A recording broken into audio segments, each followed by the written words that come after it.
Sir అక్కడ మీకు unknown body తీసుకొస్తారు, బాడీస్ డంప్ చేసి వెళ్ళిపోయేవారు.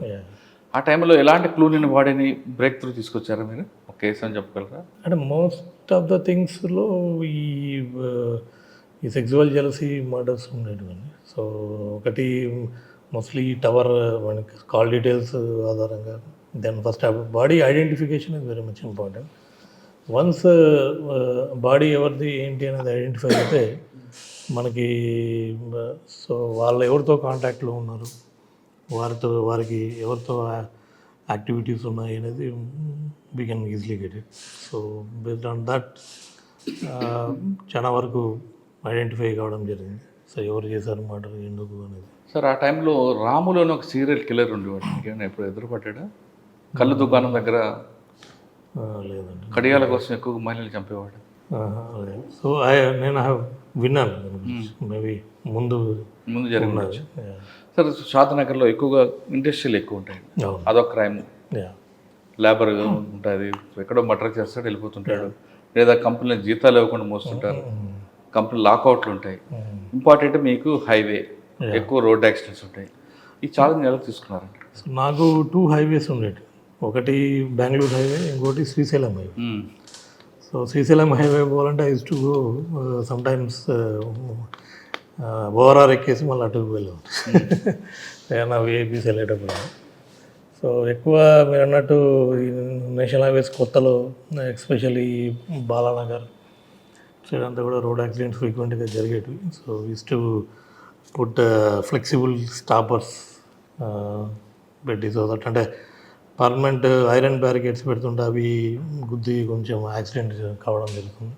So flexible stoppers, stop wash programs కానీ లారీ డ్రైవర్స్ ఇలా కొంత మ్యాక్సిమం ఎక్కడన్నా లైటింగ్ తక్కువ ఉంటే హైవేస్లో లైటింగ్ కొద్దిగా పెంచడం. సో ఈ విధంగా కొద్దిగా యాక్సిడెంట్స్ అయితే కంట్రోల్ చేయడానికి ప్రయత్నించాం, కొంత తగ్గింది కూడా ఆ టైంలో. అండ్ రంబుల్ స్ట్రిప్స్, ఈ ఆల్ ది ఇంపార్టెంట్ జంక్షన్ దగ్గర రంబుల్ స్ట్రిప్స్ అన్ని కూడా పెట్టడం జరిగింది. This one accident issues are there. Crime కూడా ఓవరాల్ మహబూబ్నగర్ జిల్లాలో కొంచెం షాద్నగర్ క్రైమ్ రిపోర్టింగ్ ఎక్కువే ఉంది. ఎస్పెషల్లీ మీరు అంటే ఇండస్ట్రియల్ ఏరియాస్లో మనకి చిన్న చిన్న స్మాల్ ఇష్యూస్కి మర్డర్స్ కావడం అంతా కూడా జరిగింది. చాలా వరకు కూడా డిటెక్ట్ చేయడం జరిగింది. సో వాళ్ళకి ఇండస్ట్రీ వాళ్ళకి చెప్పేవాళ్ళం, వాళ్ళు కంపల్సరీ డేటా మెయింటైన్ చేయాలి, హూ ఆర్ ద వర్కర్స్ ఎవరైతే ఉన్నారో వాళ్ళందరి డేటా ఇవన్నీ కూడా మెయింటైన్ చేయాలని చెప్పడం జరిగింది. సో బట్ అంత ఇండస్ట్రీస్లో ఎక్కువ 1 or 2 ఇన్సిడెంట్స్ అట్లా జరిగాయి, కానీ బట్ మేజర్ క్రైమ్ ఇండస్ట్రీస్ నుంచి తక్కువే ఉంది. ఎక్కువ మనకి స్పొరాడిక్ మర్డర్స్ ఈ తాండాస్లో అట్లా సెక్సువల్ జెలసీ వల్ల ఇలాంటివి ఉండేది. ఓకే. అండ్ ఇండస్ట్రియల్ యాక్సిడెంట్స్ ఒకటి జరిగిందండి ఆ టైంలో, ఇండిపెండెన్స్ డే రోజు. సో ఒక బాయిలర్ బ్లాస్ట్ అయింది. బాయిలర్ బ్లాస్ట్ అయ్యి almost 9 persons seriously injured. And Odisha వాళ్ళు ఛత్తీస్గఢ్, ఒరిస్సా నుంచి వెళ్ళండి. I have seen bodies and burned bodies OIC హాస్పిటల్లో, ఇవన్నీ కూడా. సో దట్ వాజ్ వన్ బాధాకరమైన ఇన్సిడెంట్. సార్ షాద్నగర్ తర్వాత నెక్స్ట్ పోస్ట్? షాద్నగర్ తర్వాత నేను మళ్ళీ గ్రౌండ్స్ ట్రైనింగ్ అప్పుడు మాకు పెండింగ్ పెట్టారు. Then I went for grounds training. Grounds training Pramadipeta and then Vizag. తర్వాత back we came to headquarters. ఆ టైంలో హైదరాబాద్లో రంజాన్, వినాయక చవితి ఆ సీజన్ నడుస్తుండే. సో ఒక 2-3 months వర్ బందోబస్తులకి ఉన్నాయి. Old city Ramzan festival, and then Ganesh, సైబరాబాద్లో గణేష్, అండ్ దెన్ అది అయిపోయినాక సడన్గా విజయనగరంలో ఈ సమైకాంధ్ర ఉద్యమంలో భాగంగా లా అండ్ ఆర్డర్ ప్రాబ్లం ఎక్కడండి? విజయనగరం. ఓకే. ఇంటి మీద దాడి. సో దానికి అగైన్ వీఆర్ కాల్డ్, అక్కడే బందోబస్తు అదొక 15 days, అంటే ఒక 3-4 days అండ్ దెన్ సిరివానోత్సవం వరకు కూడా కంటిన్యూ కంటిన్యూ.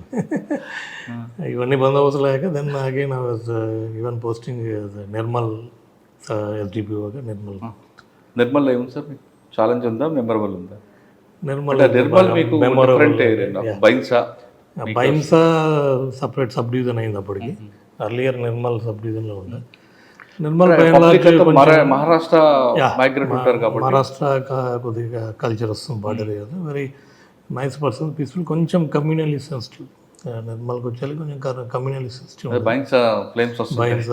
బైన్సా సైడ్ కొద్దిగా అగ్రెసివ్గా ఉంటారు, బట్ నిర్మల్ కొంచెం నవాబ్ స్టైల్లో ఉంటారు అంతా కదా, బట్ కొంత ఫ్లేరప్ అవుతుంది. సో అదొకటి. Otherwise Nirmal is by and large peaceful area. కొంత అన్నట్టు లైక్ ఇలిటరసీ వల్ల కావచ్చు, ఈ తాండాస్లో కానీ ఆర్ అదర్ ఏరియాస్ చిన్న చిన్న మర్డర్స్ ఇలా. కానీ నిర్మల్లో మీకు డెకైడ్ గ్యాంగ్స్ ఎక్కువ ఉండేవండి. మహారాష్ట్ర వచ్చి ఇక్కడ కొట్టుకొని మహారాష్ట్ర వెళ్ళేవారు. సో నిర్మల్లో అంటే నేను ఉన్నప్పుడు అంత లేదా సీరియస్ అఫెన్స్ లక్కీగా ఏం జరగలేదు. So Nirmal 2014 elections Nirmal I was Nirmal SDP. That is TRS government came into state విడిపోయింది. సో ఆ టైంలో నేను తెలంగాణలో ఉండిపోయాను. స్టేట్ బైఫర్కేషన్ స్టేట్ బైఫర్కేషన్ అప్పుడు I was in the Nirmal SDP.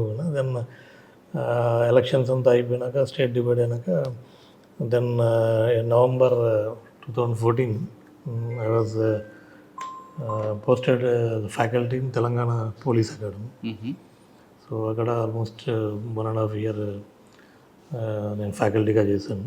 So అక్కడ మెమరబుల్ థింగ్ ఏంటంటే last combined batch 2015 SIs and ఆర్ఎస్ఐస్.